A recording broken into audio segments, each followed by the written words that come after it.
Hey guys, welcome back to my YouTube channel the science club Dausa. YouTube channel पर मैं देवेंद्र एक बार फिर से आप सभी का बहुत बहुत स्वागत करता हूं।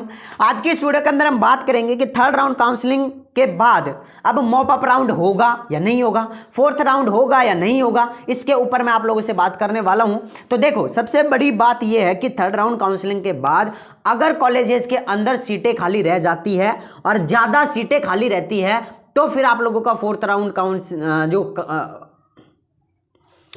राउंड आप लोगों का जो है होगा या फिर नहीं होगा, ठीक है ना। तो वो डिपेंड करता है कि कॉलेजेस के अंदर कितनी सीटें खाली रह रही हैं। अगर मैक्सिमम सीटें खाली रह रही हैं, मतलब कि एक कॉलेज है जिसके अंदर 50 सीटें हैं और उसमें से मात्र अभी 30 ही सीटें भरी है, 20 सीटें खाली हैं, तो फिर बताइए फोर्थ राउंड होगा या नहीं होगा। तो फोर्थ राउंड आप लोगों का होगा। लेकिन अगर एक कॉलेज है जिसके अंदर 50 सीटें हैं और फिर आप लोगों के उस कॉलेज के अंदर 5 सीटें खाली रह रही है, तो फिर आप लोगों का फोर्थ राउंड नहीं होगा। ऐसा मैं इसलिए कह रहा हूं, अब ये एक कॉलेज की बात नहीं कर रहा, सभी कॉलेजेस को मिलाकर बताया जाएगा। मान लेते हैं 10,000 टोटल सीटें हैं और 10,000 में से अगर 8,000 सीटें भर गई हैं या फिर 9,000 सीटें भर गई हैं, तो फिर आप लोगों का जो है यहाँ पर 8,000 अगर सीटें बनी हैं, 2,000 सीटें अभी भी खाली हैं, तो फोर्थ राउंड होगा। और अगर 9,500 सीटें भर चुके हैं 10,000 में से, मैं एग्जांपल के थ्रू बता रहा हूँ, 9,500 भर चुके हैं, 500 सीटें खाली हैं, अब 500 सीटों के लिए फोर्थ राउंड नहीं होगा, मॉप अप राउंड हो जाएगा। मॉप अप राउंड में कॉलेज वाले खुद के अकॉर्डिंग यहाँ पर जो है एडमिशन ले सकते हैं। और ऐसा नहीं है कि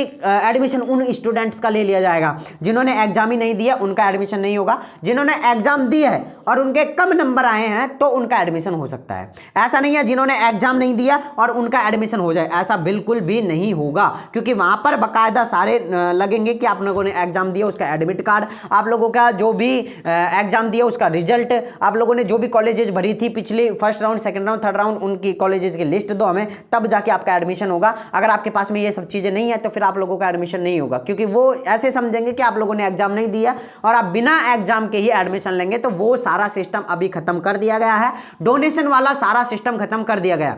फिर भी अगर थर्ड राउंड काउंसलिंग के बाद दौसा के अंदर कोई सी भी कॉलेज के अंदर सीटें खाली रहेंगी तो मैं आप लोगों की हेल्प कर दूंगा, मैं बता दूंगा कि इतने में एडमिशन हो रहा है, अगर आप लेना चाहते हैं तो ले सकते हैं। तो अभी आप मेरे नंबर ऐड कर लीजिए 9828306559। दौसा के अंदर कोई सी भी कॉलेज हो उसके अंदर मैं आप लोगों की हेल्प कर दूंगा। और जब भी मॉप अप राउंड स्टार्ट होगा तुरंत आप लोगों को वीडियो का नोटिफिकेशन मिल जाए, इसके लिए आप चैनल को अभी सब्सक्राइब कर लो। वीडियो को लाइक नहीं किया तो गाइस वीडियो को लाइक कर दो, दोस्तों के साथ में शेयर कर दो, क्योंकि ये छोटी छोटी सी जानकारी अगर आप लोगों का एडमिशन करवा देती है, आप लोगों का एडमिशन हो जाता है, तो मुझे नहीं लगता कि आपको कितनी बड़ी खुशी होगी, ठीक है ना। बाकी मॉप अप राउंड जब भी होगा मैं आप लोगों को तुरंत वीडियो डालकर बता दूंगा। और third round counselling allotment letter जल्दी आने वाले हैं, अभी 1-2 दिन में आ जाएंगे, और या फिर आ भी गए होंगे, अगर ये वीडियो अपलोड हो गई होगी तो आ भी गए होंगे, ठीक है ना। तो अभी आए नहीं है, जब मैं ये वीडियो रिकॉर्ड कर रहा हूं अभी आए नहीं है, आएंगे तो मैं तुरंत आप लोगों को बताऊंगा, ठीक है।